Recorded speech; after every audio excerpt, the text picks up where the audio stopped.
Welcome back to this week's episode of Full Beans the Podcast, and I am delighted to have my first ever guest on the show. So, Greg, welcome to the show. I am delighted to be your first ever guest. I'm very humbled. I guess the list of other people calling out sick was pretty long, so thank you for having me. It was just summer break. No, I'm only kidding. I mean, it's something I've been wanting to do for a while, and you know, we've worked together for getting on for a year now, and I wanted to get you on the show to talk about FanAmp, talk about all of the stuff, and I suppose for people who are new to the app to get to know you a bit more rather than you just slide into their DMs when they first sign up. I'm sitting there meticulously messaging every person who comes in, so yes, that's true. Brilliant. So, you know, just to kick off the show, Greg, just tell us a little bit about yourself and, you know, what your background is before coming on to FanAmp. Yeah. So, well, I don't know how exciting it'll be, but I grew up in upstate New York and then went to school in the similar area. And after school, moved to Manhattan. So I've been in New York City now for well over 10 years. It's been my home. So if anyone's in New York, let me know. It's a wonderful place. And I started out in finance and then worked in consulting, which neither of those things directly have anything to do with F1 or any of this stuff. But one of the things was I got into Formula One. A friend of mine had watched it. I'm a huge nerd or like very curious about a lot of different things, especially like the operations side. I had seen or looked into F1 just in general around the logistics of running these races, being in so many different cities around the world. I've had a bit of a travel bug in the consulting side where I worked for a year in Singapore, in Amsterdam, and in London near you. And those were really formative for me in terms of just like knowing how much else is out there in the world and how incredible that is. And so naturally F1 was interesting to me in the sense that you're in 24 incredible cities around the world, in these places that people want to be, that have so much culture and energy. And so a friend of mine got me into the sport. I thought the tire degradation was the coolest thing in the world. And watching, 20 guys change a tire or 20 people change a tire in 2 seconds and how that could happen is incredible. And so that got me hooked. It was just important to share that with other people. A lot of my friends and people that I knew weren't awake at 8 a.m. on a Saturday, or, I'm sure you get this, right? Like it's not a sport that you're all sitting there in a stadium and seeing. Everyone is around the world. And between that and finding what was going on, I felt like I was going to so many different places and having to do the bit of the work. And so I thought a lot about that and said, I'd rather have one place I can go. And what would that look like? What would that be? I didn't see it out there. And so I just started building it and had Post-it notes on my windows at 2 a.m. and was digging through notes, and I just said, this is what it's going to be. I'm going to build that. And that's eventually what FanAmp was. And so I left the consulting job and here we are. So before we get into the ins and outs of FanAmp, I've got some questions for you, which are going to keep you completely off guard because you have no idea these are coming. That's perfect. So what is your favorite team? My favorite team? Yeah, in Formula One. Well, I don't know what you're going to learn very quickly that I get to be very detailed and ask a lot of. I'm going to go out. I'm going to say Williams with one very particular reason.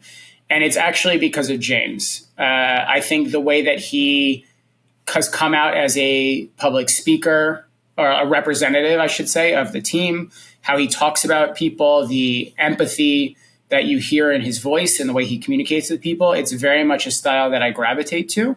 And so I really, really respect that. Beyond that, I would say I really like the energy of McLaren. I think there's a bit of a work hard, play hard attitude that I take away. And that's always been how I've lived my life. That's how it was at school. Where I went at work, it was always you'd work till midnight and then you'd meet, other analysts out at a bar. That balance, I think, is really, or lack of balance is how I've lived my life in many ways. And so that to me has always been exciting. So I would say those two.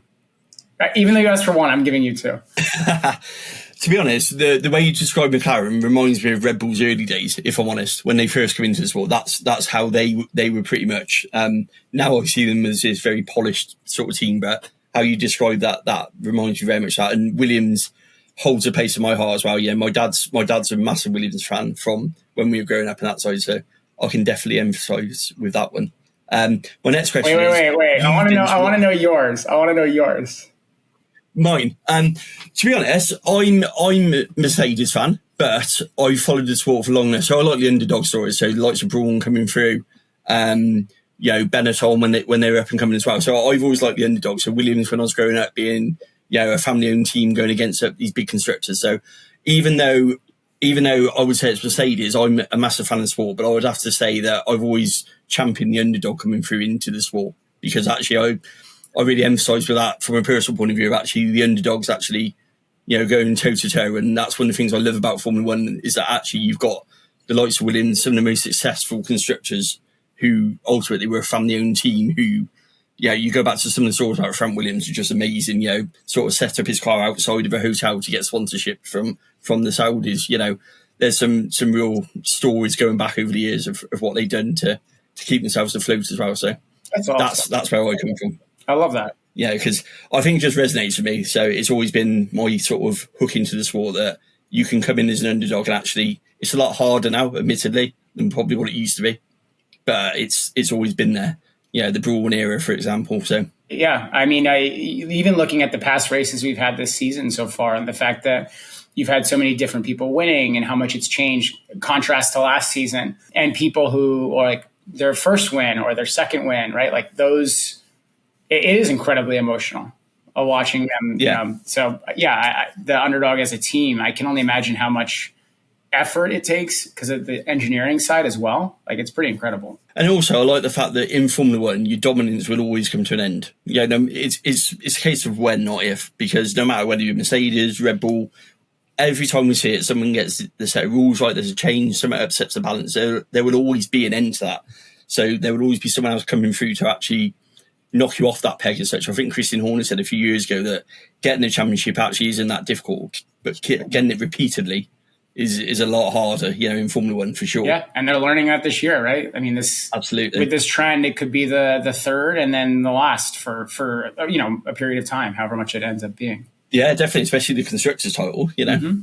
So my next question is, what's your favourite track? You've been through a few, I know that for a fact. So have you got a favourite Formula One track? Yes, I love Singapore. Like hands down, what it is as a night race, the city where you are, just the energy of it it resonates with me. I know some people have criticized street races versus purpose-built tracks and all of that, but I love it. I was there last year for the race, and just the energy, the atmosphere of that city, and how the whole country becomes F1 focused. It's unbeatable. No, definitely. I'm going to hedge on to Silverstone.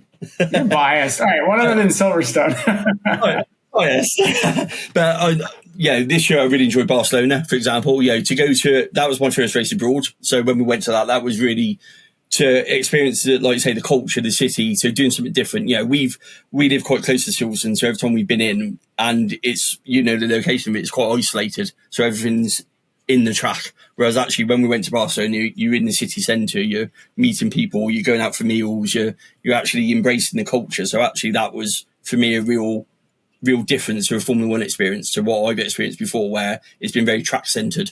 And very much on the track. To actually go somewhere and experience the culture in the city for the first time was really cool to do. Actually, I think that's one of the best parts of the sport as a whole. And that's partly why Singapore was cool. Is it was the same way. It was that you'd walk down the street and there's a McLaren activation or a Williams pop up or a Ferrari driver signing. All of it's happening dotted around the city, and in some ways you're like discovering it as you go, and that's cool. Yeah, and I mean, it's got better, hasn't it? I mean, one of the big changes we're seeing now are, the activations for fans. Years ago, you didn't have anything like you got nowadays. You got fan zones, you got activations, you got some teams who are really, Williams most notable for, aren't they? In terms of what their fan activations are.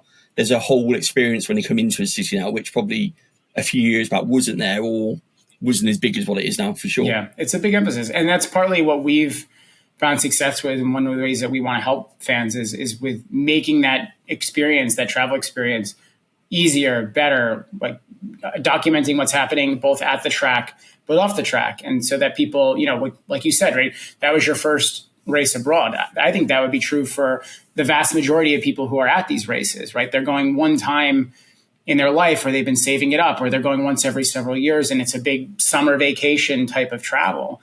Make that easy for people, make it exciting, help them connect. I think it can be life-changing. Yeah, and I suppose bringing it back to the app, one of the cool things for me is we use the app to figure out what to do. Okay. So that was our first ongoing. So we naturally went onto the app, we went into the chat, we went onto the travel guides and actually looked at how to get to the track, what was recommended, all those things, which actually I'm not sure a lot of people realise are on the app sometimes. But actually, for me personally, as a first-time user of someone going abroad, found that like, the best thing ever for planning, for sure. Well, we'll clip this because this is the unpaid support. I appreciate it. No, it's great to hear. I mean, it was, I'll never forget, we were looking to go to Mexico City a couple of years ago, and it was me and a big group of friends, and we had no idea. I mean, the emails from the circuit were only in Spanish. The timing was very vague in general. Oh, tickets are going to drop at around this time. We're like, what does around this time mean? And so we never, we ended up having to buy it through a third party. It was just very convoluted, and we're piecing together a trip it was 12 people in a foreign country, in a foreign city. Thankfully, we had been before. If we hadn't been there, I could see it being very confusing. And it turned out great because we put all this effort into it. But that's a lot. And you don't even know where to start. So I'm glad that was helpful for you. And that's something that we're striving for all of these races. Yeah, definitely. So that's going to bring us nicely on to obviously FanAmp. So what is the FanAmp app? One wild app rather than a website. I know most people do a website. You've obviously got both. Yeah. But what's the basis behind it, and what's on there? What sort of content do people find on there? So the idea was really having the shared connection with people who have that same interest as you. And also, like you talked about with the traveling to races, make the information easy to access, or the experience of it. Because it's not just information, we do predictions and all these other things. So I think the high level of it would be, think of it like a one-stop shop for Formula One. If you're a fan, how do we help you connect with people? So the connection, and then the information or the engagement side of it, bringing all of that together in one place. And it's not about us doing all of those things. It's about us helping you find or engage around those different dimensions. And so if there are folks like you who write incredible news reports of what's happening in the world of F1, you have regular videos, being able to share that or connect with your audience, we just want to help facilitate that. We don't need to be that for every single aspect of the sport. That's cool. And in terms of the app and the structure, what's the plan for the future of the app? Where do you see it going? So where it is now, what's planned for the future? What's coming? What's already arrived? And where are the next steps for FanAmp? Yeah, so we just had a bunch of big updates, all based off the feedback from the community. So what do people want to see? How do they want to see it?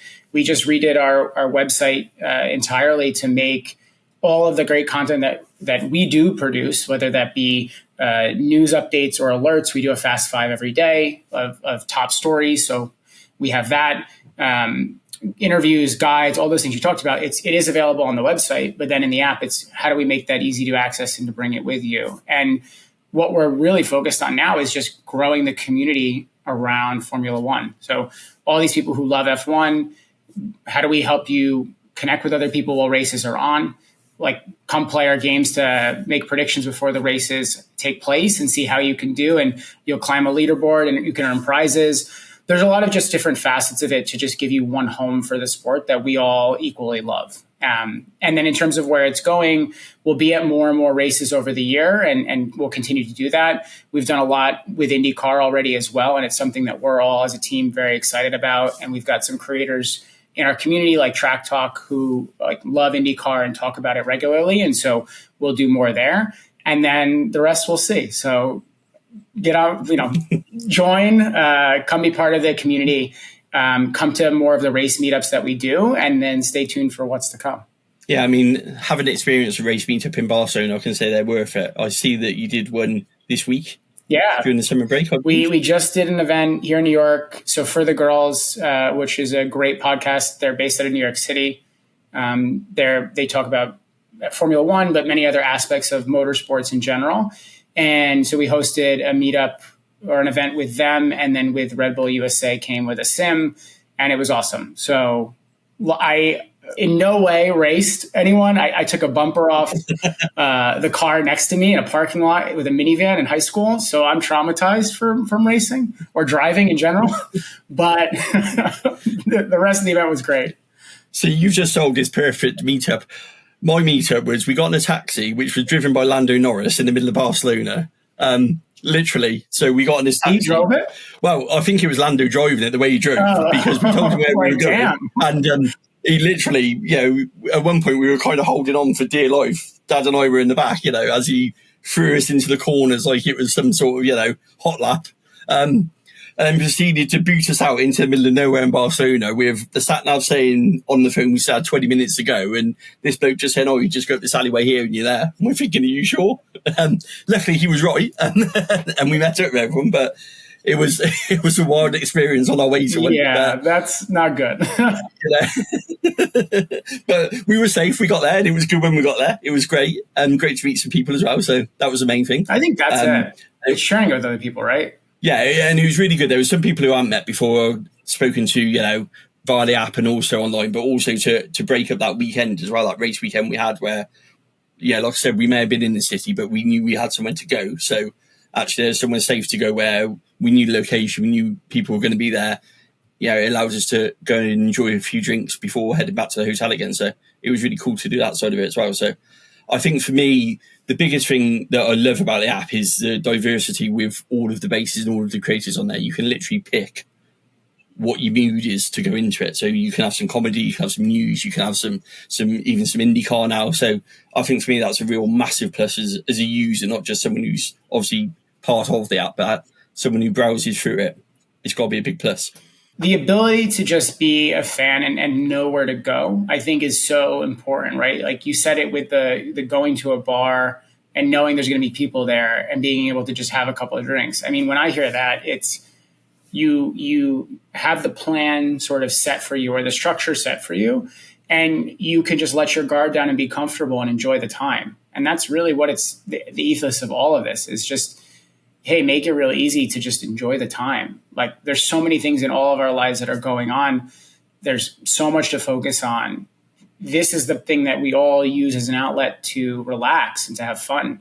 Why does it need to be a challenge? Why does it need to live in so many places? Why not just be simple and let us, like me, the team, do the work to make your life better? That's why we're doing it. Like when I started it, one of the things that I thought a lot about was how I think it'd be awesome to own a nightclub, but not to be like sitting at the table partying till 4 a.m. drinking, like to be able to look out from the back and see everyone else having so much fun and then working my ass off to make sure that they're enjoying it till 4 a.m.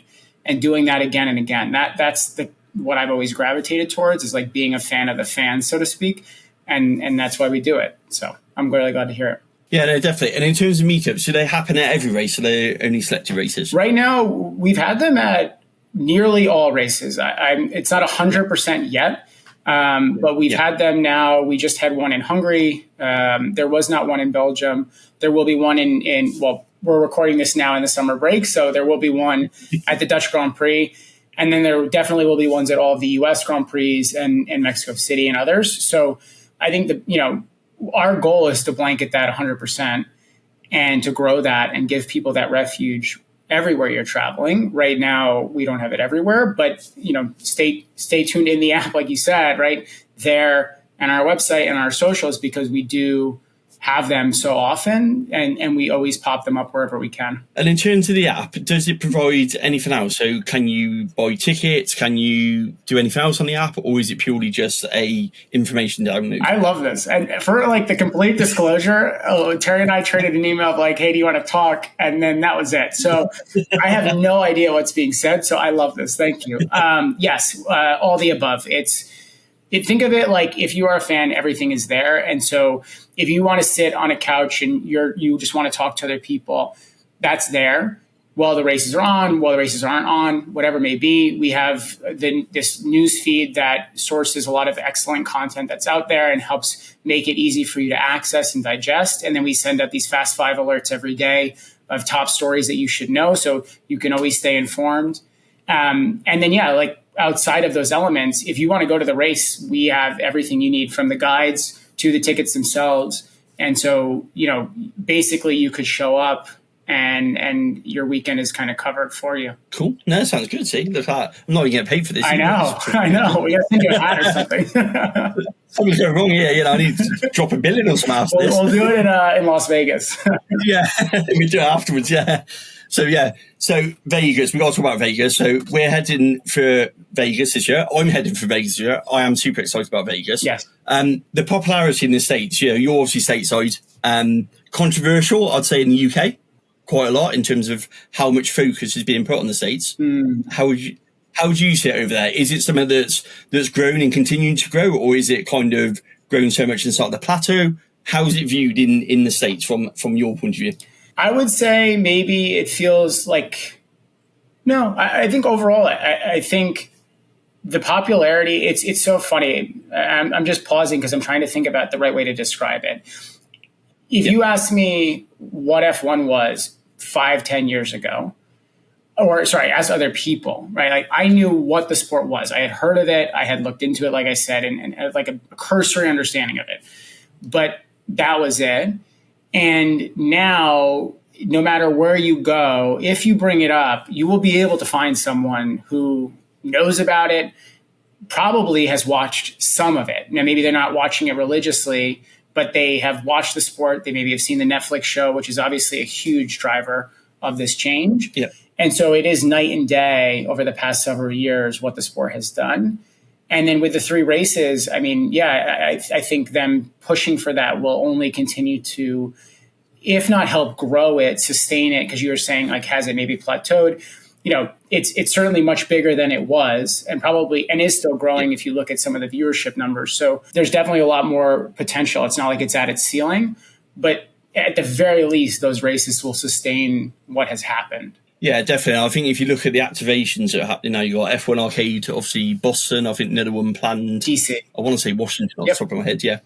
Yeah, so even things like that will help. And I suppose, would you 5 years ago be talking about having Formula One events in bars and stuff? Probably not, to be fair, in the States. So it's a sign of a growth for it. So I just want to come on to some news. I know you don't do news. I do news. You don't do news. You're the news guy. You do news on the app. I do news in general. So summer break, lots and lots of rumours, lots and lots of gossip, lots and lots of stuff going on. Some true, some not. A nightmare time for a news creator, can I just say? No, but you've had, for people who haven't seen it, which I would be surprised for your audience, because I know they love what you do, but you've even written stuff that you've posted on FanAmp's website that breaks all of this down and the rumors and debunks a lot of it. And you've done an excellent job of making it very digestible for even people like me with literally no attention span. Yeah, I mean, one of the things I wanted to do when I set up the channel was to bring news to just everybody. So I wanted to find a way that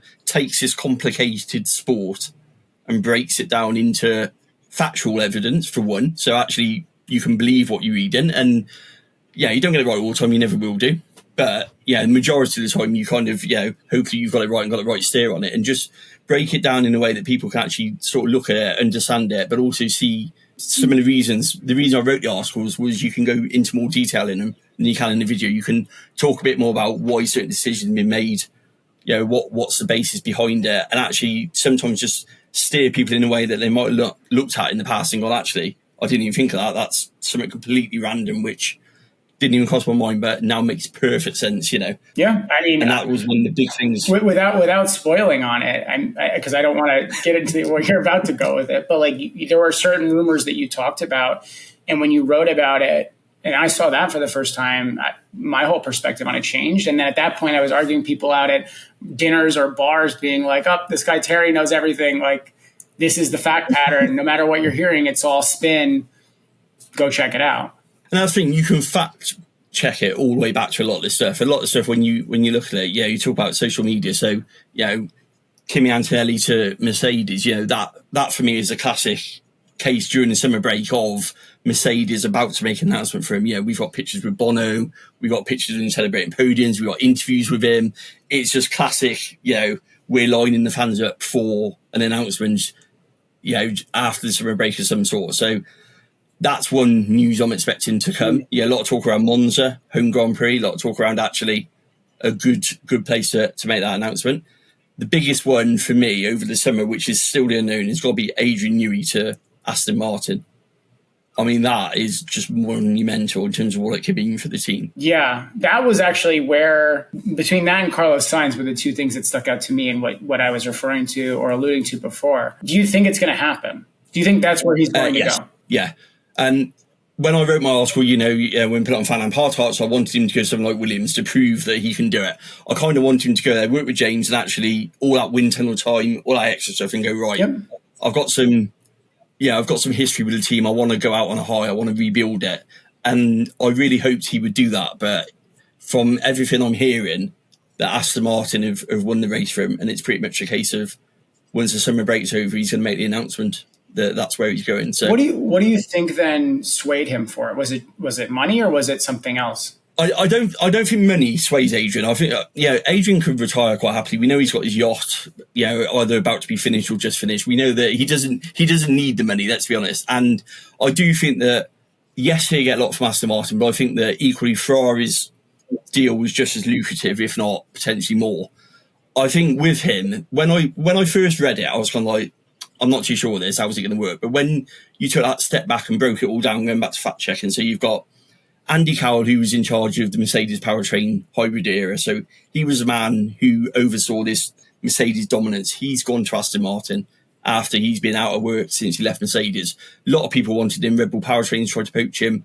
There was a huge amount of interest in him. He just sat back after his contract had ended, not making a move. He's gone to Aston Martin. You've got the move from Honda, who are going to make Aston Martin a works team, pretty much.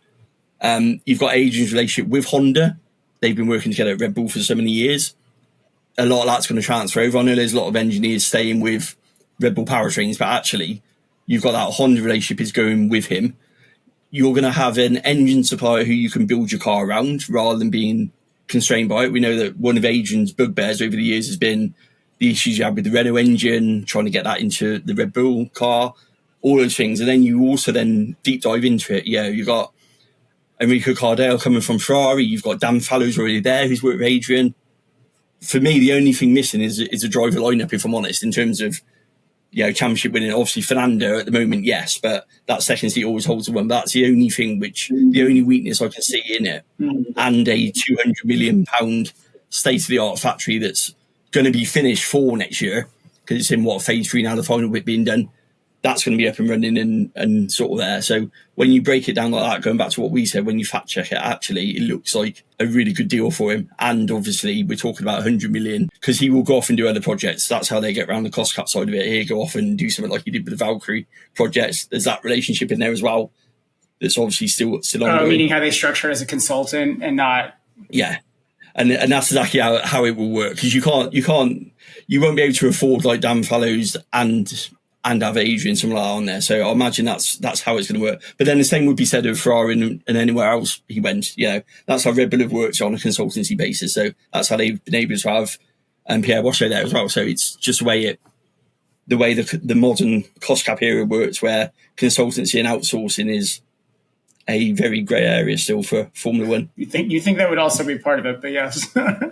So is that the number? Is that the $100 million the number? That's what they're saying in total, which would include other projects. So when you put it into that's, I mean, how true that is, I don't know, but it's mind blowing if it is that. Yeah, I mean, I think it is absolutely mind blowing. I think the nuance that's so interesting about this sport, because the drivers what Lewis is 50 million quid a year? 50 million, yeah. That's already they're some of the highest paid athletes in the world, and that's very well known. But then you have the car, which is and actually this is going to be a question for you related to the two people at Aston, but the car is such a huge component of it. No matter how much you argue it's driver car, it's still, let's call it 50-50, but it's a massive, the number of people, you become hundreds of people to manage that car.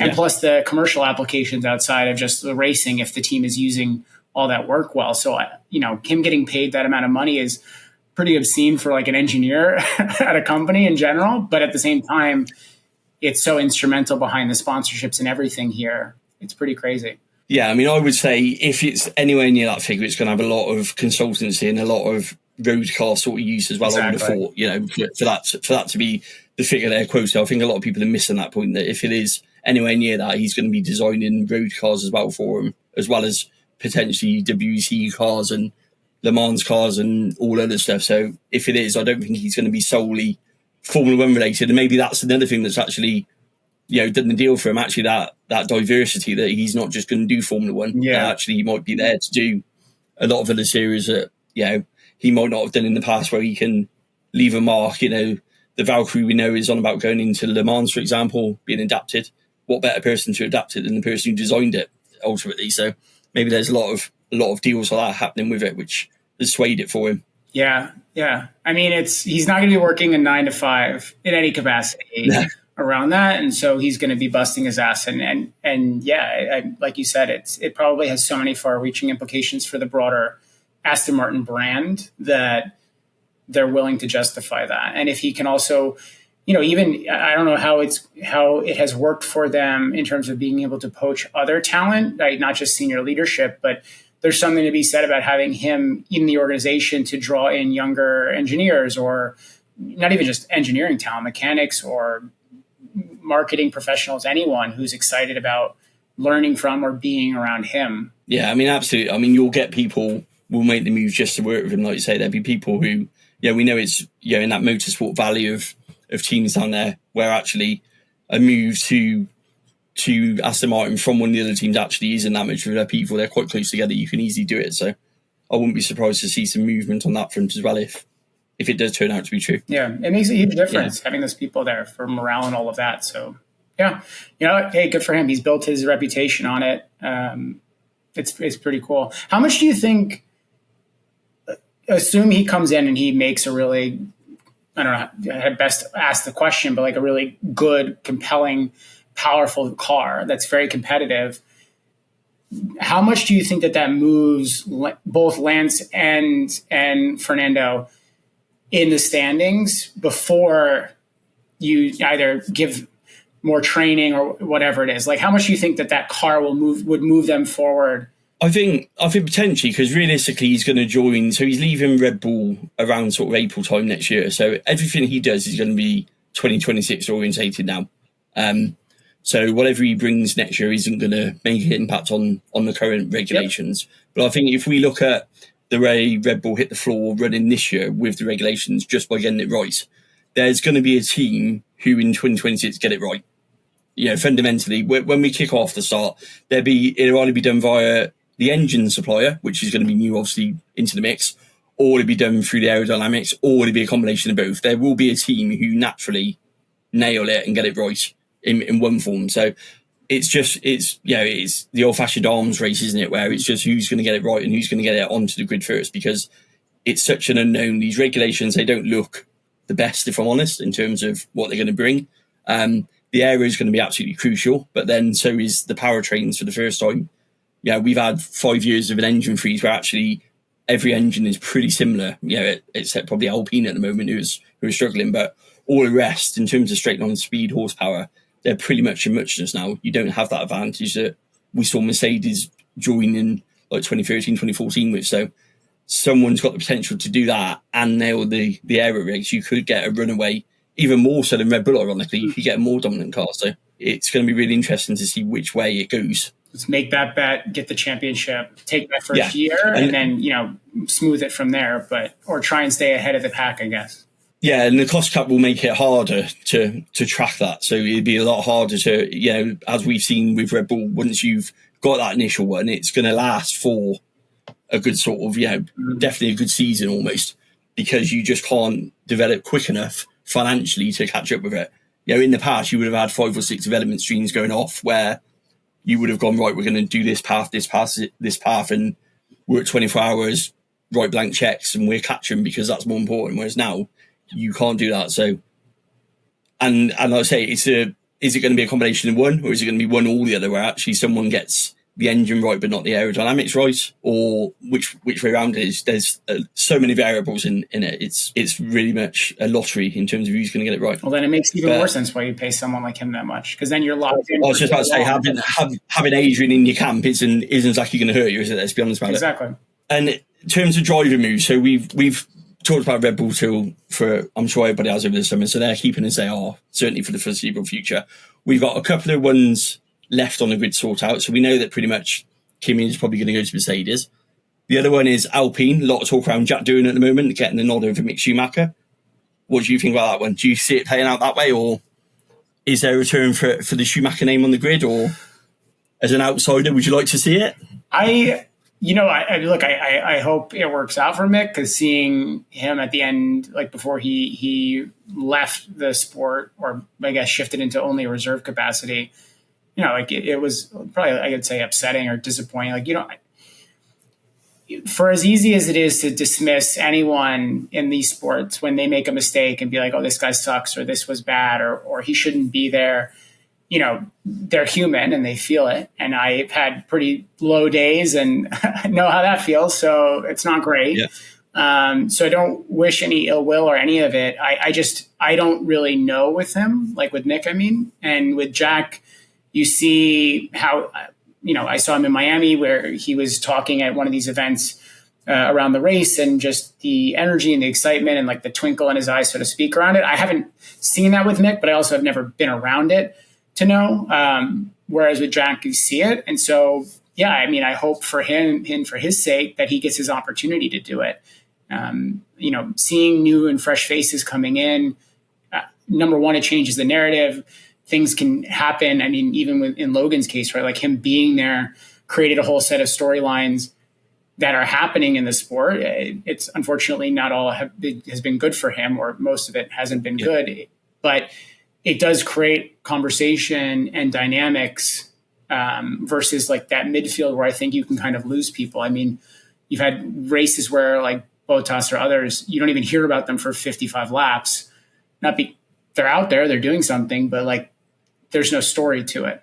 Yeah, and I suppose for someone like Logan, the advantage he's going to have is, yes, he's lost his Williams seat and his future probably looks outside of F1, but actually those couple of years in F1 will only stand him in good stead from a commercial side of view, negotiating a deal with either IndyCar, wherever he goes in the future. Yeah. It can only be good for him in that point of view. So even though they may not have been the most positive stories, the fact that he's got that name and that reputation still might actually work in his favour quite a bit. 100%. It'd be cool to see him in IndyCar. Yeah, no, I think it will. I think there's a lot of talk about it now, and I think now that his future, is sort of, we know it's not with Williams and looking doubtful for Formula One. I know there's been a lot of talk around actually he's trying to negotiate something. I was reading that this week that he's certainly back in the States, I think, trying to sort out his future. So it'd be pretty cool to see where he ends up and actually see if he can make a success of it ultimately, because there's been, more than one occasion where Formula One drivers who may not have had the best reputation, not fairly, have gone on to do some great stuff with other series. So hopefully, fingers crossed, he can do that. I might be projecting my own life in this, but I look at his situation, and I'm not going to say that he's not responsible for certain things. I'm also not in the team. I'm not sitting and seeing any of it. But I think that something really important is about having the right team around you and being set up for success in what you're doing. And I think, especially where you're just thrown into these seats, you don't have runway to get going, before the season starts, where you're spending months out there kind of getting a feel and getting into a rhythm. You just have to go with race number one or a bit of testing, and that's it. It's got to be incredibly hard, and then incredibly mentally difficult to stay in the right mindset, to block out the noise, to get through it. And you're doing all of these new things at once at a young age. And I remember grappling that with projects that I had at my last job or even before that. And when you contrast that to people who set you up for success and where you're even just starting off well and you build good momentum, it's night and day. And so I'm sure a lot of people have been chewed up and spit out from the sport who are great and are very talented, but mentally just couldn't get into the right rhythm. And that made it hard in and of itself. Yeah, I mean, one of the interesting things, my dad talks about this loads, and when he talks about Formula One, he could be quite interesting. He turned around and said, when you think about someone like Logan, he's sometimes not even a second off. He said, if you sit there and just imagine 1 second, it's actually That's actually nothing. A great point. He said, we criticise it as we go, he's slow, he's, not got the same reaction, but actually he said if you physically sit there and just count 1 second, that's the difference between that and that. He said over a lap, he said it's like next to nothing. It's actually a really, really good point. Because you think about it, like the scoreboard, right? It's P1 and P2 and or whatever. They're just two numbers. And that feels so much bigger than what you're describing, where it could even be a thousandth of a second. Thousandths of a second, yeah, it's like nothing. If you literally did that as a timer, you can't even blink in that time. And you're talking over the course of what? So many kilometres, 5 kilometres normally over a lap. And then times that by how many laps there is over a race, that's mind blowing to think that sometimes that, we talk about 5 seconds in Formula 1 is massive over, 50 laps, for example. It's not really. And you don't even know what's going on with the car setup, all of those things that you can't even see. Like you can look at other sports where it's a team sport and someone misses a catch or something. But you first of all, you probably forget them unless it was literally the only mistake the team made, which I highly doubt. Yeah. And it's just so different. Absolutely. Absolutely. And my last question before I do wrap you up and get you on is, how do you take your coffee? Black. Literally black. No milk. Yeah. It's just caffeine into the bloodstream, whatever I can do. That's it. I can relate to that. I can relate to that one. Yes. But on a serious note, I've absolutely loved chatting to you, Greg. And, from a personal point of view, I've enjoyed working with FanAmp and the stuff that it brings. So it's great that I've been able to get you on the show and actually get you to talk about what the app is, what's come in, what it does. Like I said, I personally benefited from it from a personal point of view in allowing me to write and allowing me to connect with people, which has been amazing from a creative point of view, but also having experienced it from a fan point of view and using it, like I say, for Barcelona, actually, it made life a lot easier to know that I could do some of this stuff and read into it. So genuinely, it's a thank you from me, and it's been great having you on. Well, thank you for having me. It's been an even bigger pleasure for me and for the team to have you as part of the community and really for everyone listening to have them as well. Like this is a labor of love to build something for fans and to give people a home, and would want everyone to be like welcome and whether it's digitally or you're at one of the races. So we're really, really proud of that and happy that everyone's here. Cool. And to get the app, they just go into the App Store, Google Play, and download it? Yep. App Store, Google Play. As you alluded, you'll get a message from me. I will message everyone. So reach out. Let us know what you think. Let us know what you'd love to see. And then let us know what races you'll be at, because we'd love to see you. Yeah, I mean, it's worth it just to get Greg sliding into your DMs as your first message on the app, that's for sure.